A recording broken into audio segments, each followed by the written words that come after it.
He took me to our favorite place for our anniversary, but only to tell me he's marrying someone else.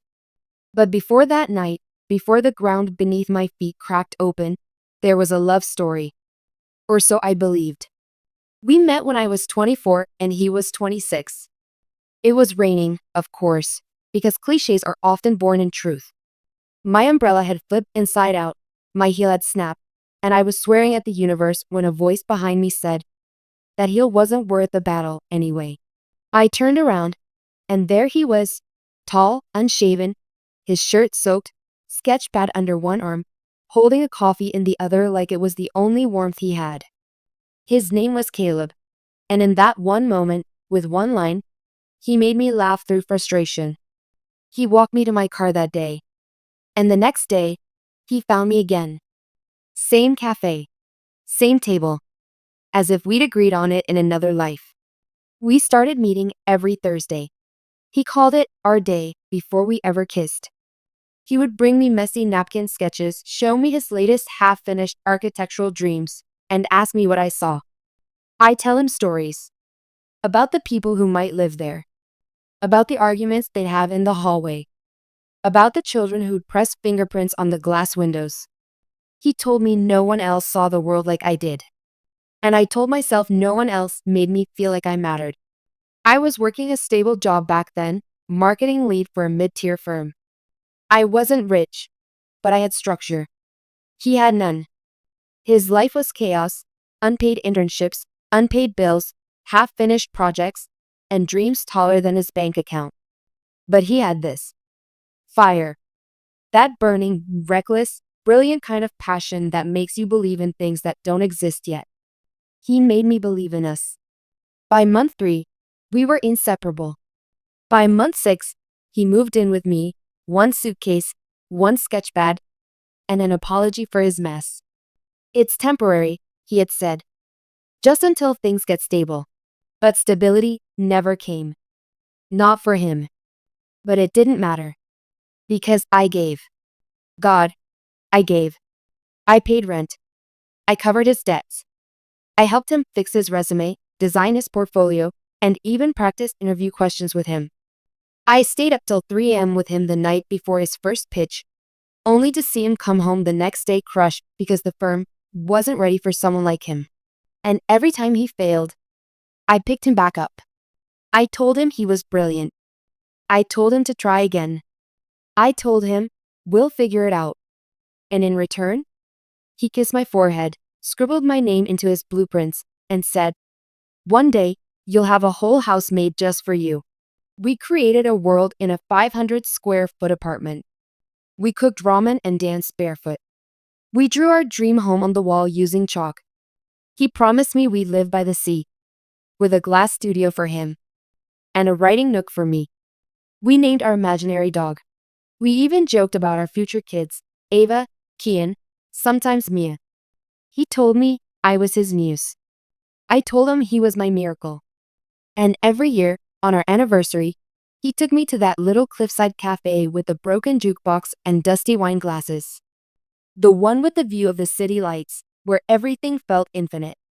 It was where we had our first real date, where he kissed me for the first time, shivering and nervous. By our 3rd anniversary, the cafe owner knew us. By our 4th, they reserved our table without asking. And by the 5th, the staff greeted us like royalty. Ah, the anniversary couple, they'd beamed. Still writing your love story? Yes, we were. Or so I thought. That year, he was glowing. He had just landed a massive contract to design a boutique hotel in the city.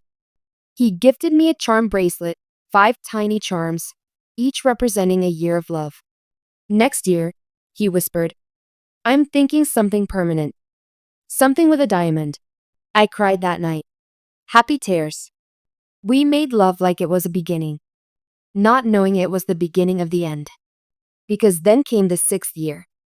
And that night, the night he shattered it all, began exactly the same as the ones before. He picked me up in that same navy coat he wore every year.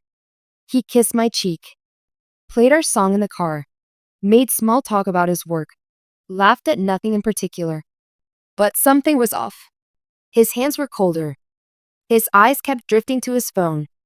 And when I told a story about a client at work, he didn't smile the way he used to, the way that made me feel like everything I said mattered. Still, I ignored it. I told myself he was tired, stressed. Because denial isn't loud. It's quiet. It creeps in gently and settles like fog. When we arrived at the cafe, they greeted us just like always. Same table, same candles, same wine, same city lights twinkling through the glass. It felt like a memory.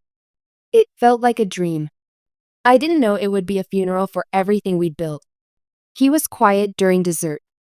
That should have been the moment I knew. He always looked forward to that red velvet cake. Our silly tradition, he used to call it. Every year, he'd sneak a bite before the plate even hit the table and smear some cream on my nose, laughing when I glared.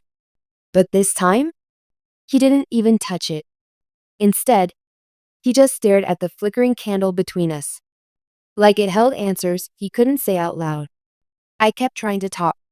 I asked him about work, joked about the song playing in the background, told him how much I missed him lately. He nodded, gave one-word answers, looked past me. Something inside me began to sink. Slowly, like watching a boat lose air, one breath at a time. Then he said it. Calm, measured. Like he'd rehearsed it. There's something I need to tell you. I smiled without realizing. What? Are you finally proposing? I laughed, nervous, tapping his hand. He didn't smile back. I'm getting married, he said. For a second, I didn't understand the sentence. It sat in the air, heavy and unfinished. Like it needed a correction. I blinked. Wait, what? He cleared his throat, looked down, then back up.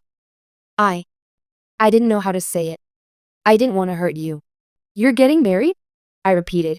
To me? That's when his jaw clenched. No, he whispered. To someone else. Time didn't stop. It collapsed. I remember every detail from that moment. The way the candlelight shook as my hands started trembling. The music from the jukebox skipping. The sound of a fork clinking on another table. The exact words of the waiter asking someone, "Would you like more wine?" I heard everything, except my own breath. He went on talking, I think. He said something about how he met her at the design firm. How it just happened. How he tried to stop it. How he didn't mean for things to go this far. How he thought about me. About us. How he was sorry. Sorry. Sorry. That word felt like a slap. 5 years. 5 winters. 5 sacrifices. 5 years of loving someone more than I loved myself. And he sat there, in our place, at our table, with our candle burning, telling me he was going to marry someone else. Like it was a business meeting. I didn't want to hurt you like this, he said again. But I couldn't keep lying to you. I stared at him. I didn't cry. Not then. Because what do you do when your heart is ripped from your chest so fast that your brain hasn't even caught up yet? I didn't scream. I didn't throw the wine in his face. I didn't storm out. I just sat there and listened to the man I thought was my forever explain why I no longer fit in his future. You were there for me when no one else was, he said. You held me up. You helped me grow. I'll always be grateful. Grateful. He used that word like it was a favor I should be proud of. I didn't mean to fall in love with her, he added. But it's different now.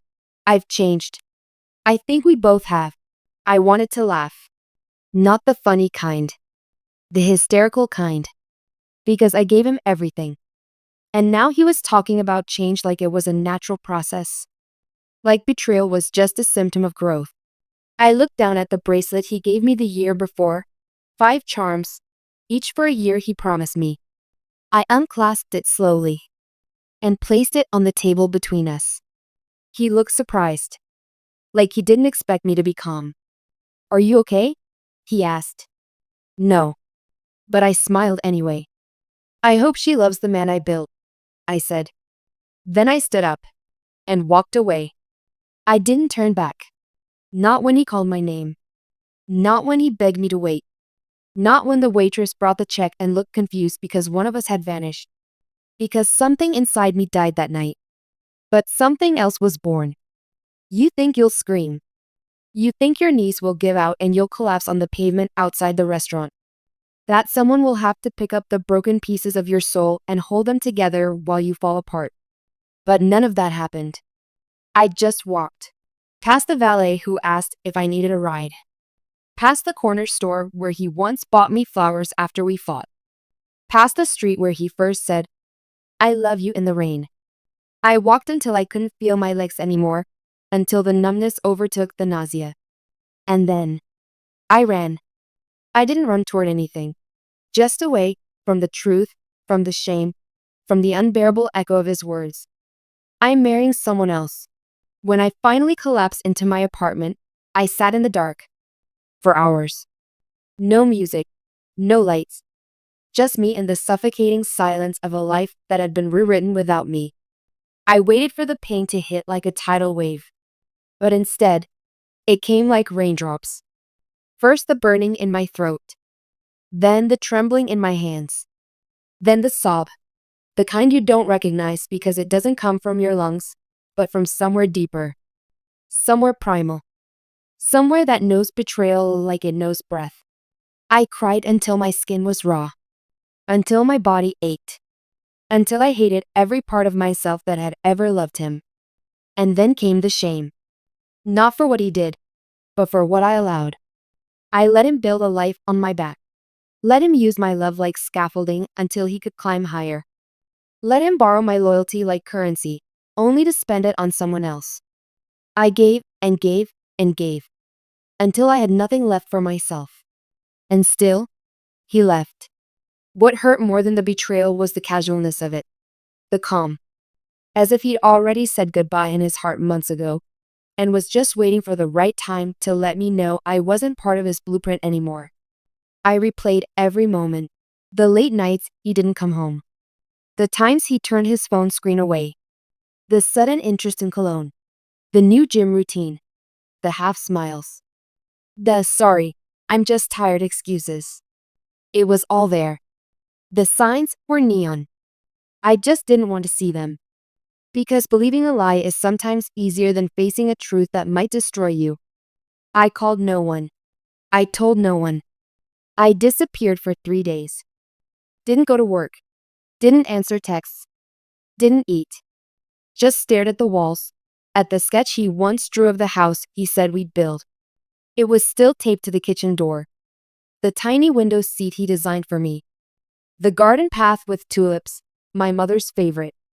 I ripped it down. Slowly. Piece by piece.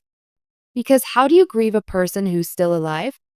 How do you mourn a life that never got to happen?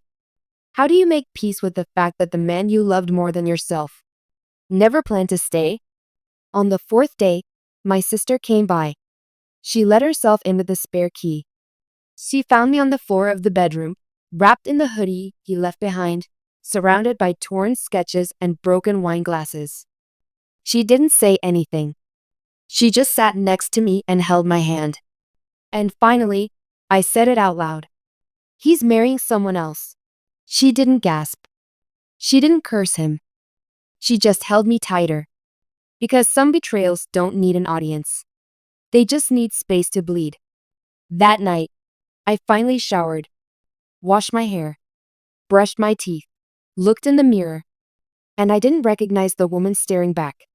She looked hollow, faded. A version of me that loved too deeply and lost too quietly. But behind the cracks in her eyes, something else stirred. It wasn't rage yet. It wasn't revenge. It was something colder. Something clearer. It was the moment I realized I wasn't done. Not yet. Because I had nothing left to lose. And when a woman has nothing left to lose, she becomes something else entirely. Grief is like a wave. But revenge? Revenge is a storm you steer. It doesn't crash into you. You summon it. And I did. Piece by piece. Day by day. By the time the 7th morning rolled in, I had stopped crying. My eyes were dry. My voice was steady. And my heart? It wasn't broken anymore. It was sharp. I started small. Deleted his number. Blocked him everywhere, not out of weakness, but out of strategy. I didn't want him to know what I was doing. I wanted silence to be my mask. He thought I would collapse. He thought I'd disappear quietly. Instead, I resurfaced. In his world. Only this time. I wasn't the girl who paid his rent and fixed his tie. I was the woman who built him, and I knew exactly where the cracks were. Caleb had finally made it. That architectural deal he got? The one that changed his life? It was worth millions. And guess who had helped him draft the concept? Guess whose voice shaped every presentation, polished every pitch, and stayed up countless nights running mock investor meetings? Mine. He hadn't just broken my heart. He'd used my mind to build his empire. And I had receipts. Emails. Voice notes. Drafts. Notes scribbled in my handwriting.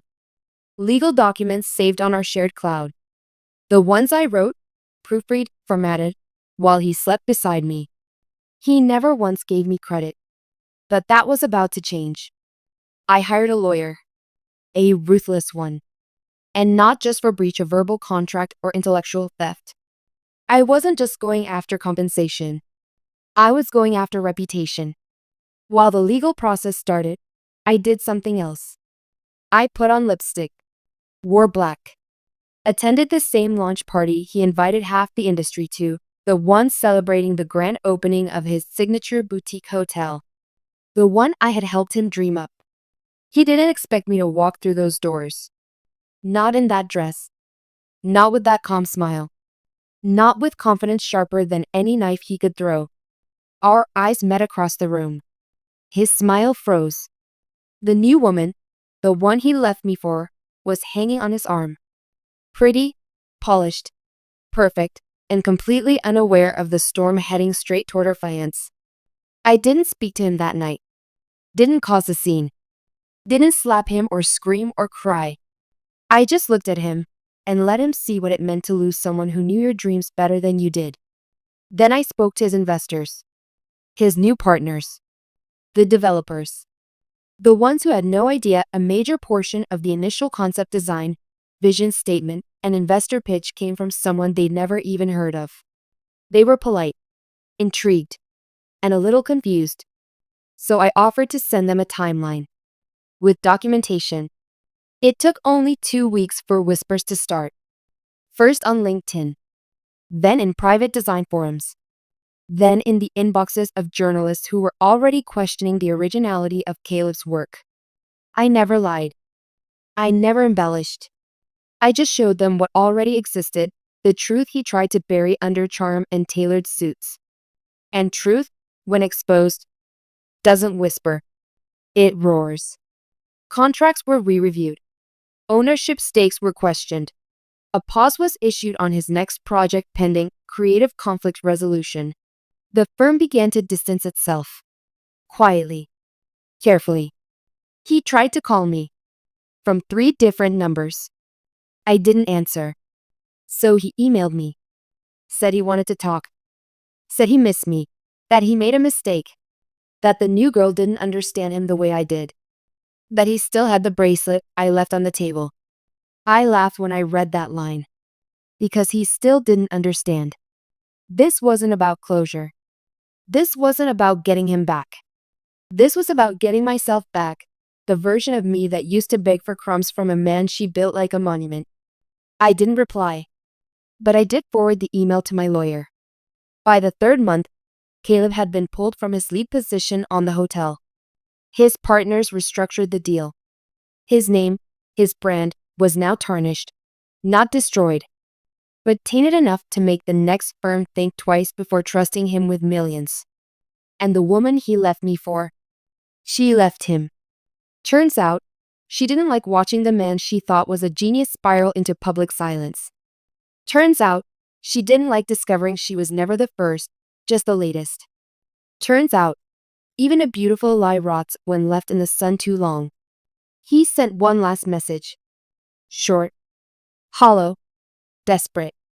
You win. I didn't respond. Because this wasn't a game. It was a reckoning. And I wasn't playing to win. I was playing to reclaim. You'd think that would be the end. The girl wins. The man falls. The world moves on. But life doesn't close cleanly like chapters in a novel. It lingers. And sometimes, it circles back. It was 6 months later. I had rebuilt myself. New apartment, new clients, a portfolio with my own name stamped proudly on every page. I didn't flinch at his name anymore. Didn't check his socials. Didn't care if he was dating again. I had peace. Real peace. Then one morning, I got an email from a publishing agency. Subject line: interested in your story. At first, I thought it was spam. But the sender? Legitimate. Well-known. Verified. Curious. They had somehow come across the quiet legal dispute between me and Caleb. Read a blog post I'd written months ago about credit creation and the silence of women behind famous men. And they wanted to talk.